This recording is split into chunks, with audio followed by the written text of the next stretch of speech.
The new seed stages and the admin abuse update are finally here, and trust me, this one is about to change the way we all play Grow a Garden. We're not just talking about a few new seeds or some extra rewards. This time, there's a whole new feature that actually changes the core of farming. Seeds can now evolve through multiple tiers. Yeah, you heard that right. Your plants don't just stay the same anymore. They grow, they level up, they transform. So hit that sub button, come on guys, help me out, and let's go. First up, let's give a quick goodbye to the fall market event since that's wrapping up right now. jhai dropped the announcement in the official Grow a Garden Discord, and the message is pretty clear. Seed stages plus more content are on the way. The announcement mentions seed stages where certain seeds can evolve through multiple tiers, plus new seeds, a brand new egg, weather changes, quality of life improvements, and more. There's even that little emoji teaser, basically the normal stages of a plant, and I think that emoji is a hint at how the seed stages will look visually in-game. They also posted the Roblox announcement that says, admin abuse will start roughly 1 hour before update, approximately 9 AM Eastern Standard Time. Don't miss out. This update introduces a new feature where certain seeds can evolve through multiple tiers. Plant, harvest, and progress to discover the new stages and what they hold. Discover and explore the seed stages, new rewards, new seeds, a new egg, new features, some QOL, weather, and lots more. So yes, the admin abuse sessions are still a thing, and now they're getting expanded timing and new themes too. Speaking of admin abuse, the devs officially added a new admin abuse session called Stormy Sundays.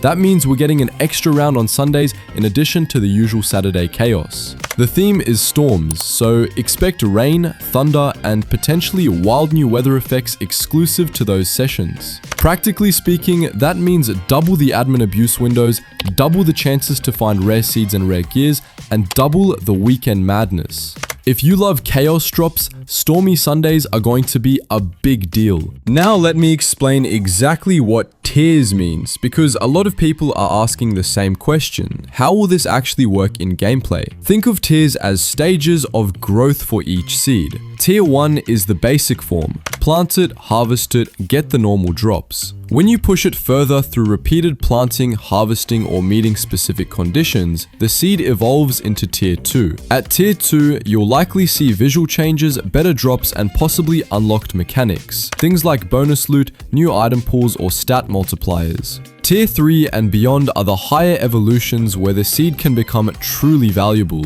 Higher payouts, rarer items, or even brand new interactions that the base seed never had. The best analogy is evolving a pet. The Tier 1 version is small and basic. Tier 2 starts showing real improvements. Tier 3 becomes something you can flex. A different organism with different utility. The important part is that tiers introduce progression. The seed becomes more than a one-off crop. It becomes a mini progression system inside the game that rewards repeat play and strategy. Okay, so how might you actually progress a seed through tiers? The devs haven't given full specifics, so some of this is educated speculation based on the teasers and the garden guide changes we've seen. From the garden guide, we already have hints like crop mastery, a mechanic where harvesting, selling, or planting increases a plant's mastery, with weight and grow multipliers showing up in the UI. That looks like groundwork for tier progression. My best guess is that to evolve a seed, you'll need to either repeatedly harvest it to raise its mastery, hit a certain number of harvests, use special resources or tokens, or complete event-specific tasks and turn them in at the new event NPC. In short, expect a mix of time investment grind and possibly event currency or special items to trigger higher tiers. Now, let's walk through a concrete example so you can picture it. Imagine you plant a common mushroom seed. At Tier 1, it gives easy, low-value drops and levels you up a little in crop mastery. You farm it for a few harvest cycles, maybe you hit 10 harvests or reach 50 mastery. Then, the seed upgrades to Tier 2. Now the mushroom looks different, maybe it's larger and shinier. Tier 2 mushrooms drop rarer crafting materials, ones you couldn't get before, and their weight or grow multipliers increase, so your overall harvest is more efficient. If you push it even further to Tier 3 by continuing to farm or by donating certain rare fruits to the NPC, that Tier 3 mushroom could unlock a brand new crafting recipe, give a unique seed type, or even boost your chances of earning higher tier resources. The exact numbers are unknown, but conceptually, that's how the value curve could work. Because tiers may require repeated harvests, the time investment becomes meaningful. That means strategy matters. Do you spam the same seed on every farm plot to quickly reach tier 2? Or do you diversify across many seeds to find which ones give the best tier rewards? Both approaches are valid, but they feel different. If you're F2P and you can only plant a small number of seeds at a time, you might want to concentrate on 1 or 2 seeds with the best tier potential. If you have more plots, or you're willing to spend some Robux or in-game currency on seed packs, experimenting with many seeds is a safer way to discover which ones evolve into the most valuable forms. Now, let's talk about the teaser image the devs released. If you look closely at the event NPC in the image, it looks a lot like Sam, and there are seeds in the background. Seeds that look familiar, like the ones in the seed shop. I think those are a mix of standard seeds and some rarer looking ones, maybe mushrooms, twisted tangled seeds, and some golden plants. There also seems to be a wishlist signboard in the image, which could suggest some kind of player wishlist or collection mechanic where you choose which seeds you want to prioritize or add to a goals list. There are seed packs visible in the teaser too, which hints that the update may include special pack bundles or limited time seed packs that might accelerate tier progression. A few speculative mechanics that would make sense with this setup. An NPC that accepts harvest submissions. You harvest a crop, turn it in at the NPC, and the NPC gives you points toward that seed's tier. Or a mechanic where combining seed packs leads to a chance at a seed with a higher starting tier. Or even a wishlist feature where you can vote or flag seeds you want the devs to buff or add mechanics to later. All of this is possible, and the teaser gives us enough visual hints to start making informed guesses. But remember, anything we don't see confirmed could change on update day, so stay ready to adapt. One idea that popped into my head, and I know a lot of you will love this, is seed combination. What if the game allows combining 2 different seeds to produce a hybrid seed? Imagine combining a mushroom seed and a twisted seed to create a mutant hybrid that has properties of both and maybe starts at tier 2. That would open up a whole new layer of strategy and RNG. Right now, this is pure speculation, but it's the kind of feature that fits with the evolving seed theme and would be massive for content creators and grinders alike. If you like that idea, drop it in the comments so the devs can see community interest. Now, let's do a bit of strategy theory crafting because this update changes optimization. If a seed's value increases massively at tier 3, the marginal return from pushing a seed from tier 2 to tier 3 could be huge. That means prioritizing seeds that have high tier ceilings is a priority.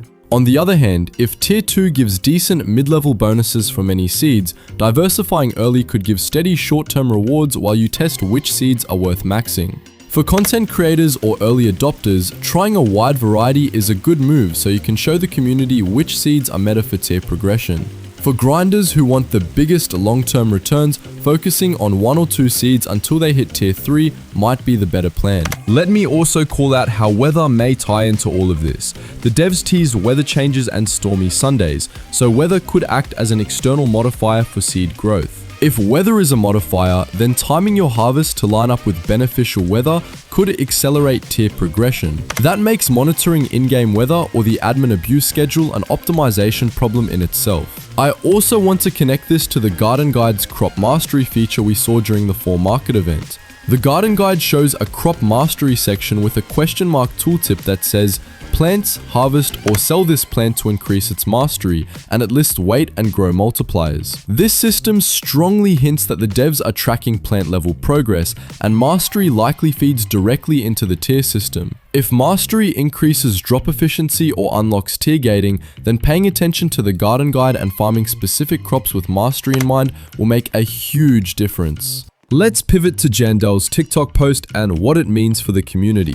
Jandel said, "Thank you to all the fans who supported us over the last 6 months. We changed Roblox. I don't think GAG is dying, and we will keep updating the game. But its golden era may be over for sure. Who knows, maybe we have a few more banger updates." That message is equal parts grateful and realistic. The golden era comment hits hard. It's a reminder that games peak, audiences shift, and dev teams get fatigued. But Jandel also reassured everyone that the game isn't dying and that updates will keep coming. Hearing that the team worked under insane pressure and still pushed out content for 6 months shows commitment. We should appreciate that. The community and the devs did something special, and now the game is evolving just like these seeds. My personal take? If Grow a Garden is entering a new era, this seed tier system is a perfect way to start it. It's literally meta. The game is evolving and so are we as players. I'm optimistic. New mechanics breathe fresh life into long-running games,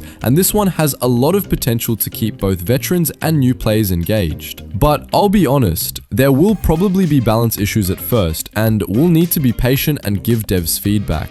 If you see something broken or too grindy, report it politely and provide data. The team listens when we give clear, constructive feedback. Before I wrap up, here are a few quick practical tips to maximize your first week with the update.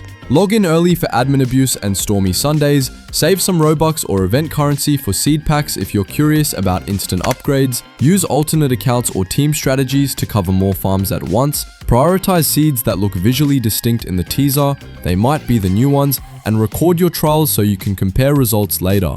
If the update includes a turn-in NPC, try small and big submissions to see how rewards scale. And if they add any special events or limited time quests, jump on those right away because they'll likely be the fastest path to early tier rewards.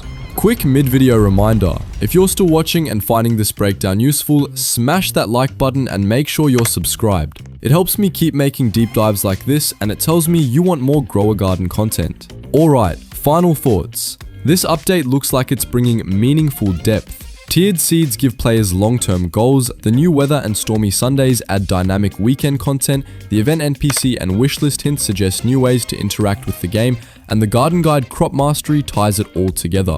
Whether you're a hardcore grinder or a chill player who logs in for weekend chaos, there's something here for you. Expect early confusion, expect bugs, but also expect discovery, strategy, and a lot of community theory crafting. Now I want to hear your takes. Are you the type to max out one seed and flex the final tier 3 version, or are you going to experiment across the seed shop to find the best hybrid or meta starter? Do you think the wishlist signboard is a community voting mechanic or just a visual? Drop your thoughts and your wildest predictions in the comments. I'll be reading and testing the best ideas. And remember, admin abuse starts roughly 1 hour before the update drops, so log in early, prepare your farms, and be ready for Stormy Sundays. This is going to be one of the biggest shifts we've had in Grow a Garden so far, and it really does feel like the start of a new era. I'll be testing everything live, sharing data and showing you the craziest seed evolutions as soon as they appear. Thank you so much for sticking around till the end of the video. If you enjoyed this breakdown, hit that like button, make sure you're subscribed so you don't miss future updates.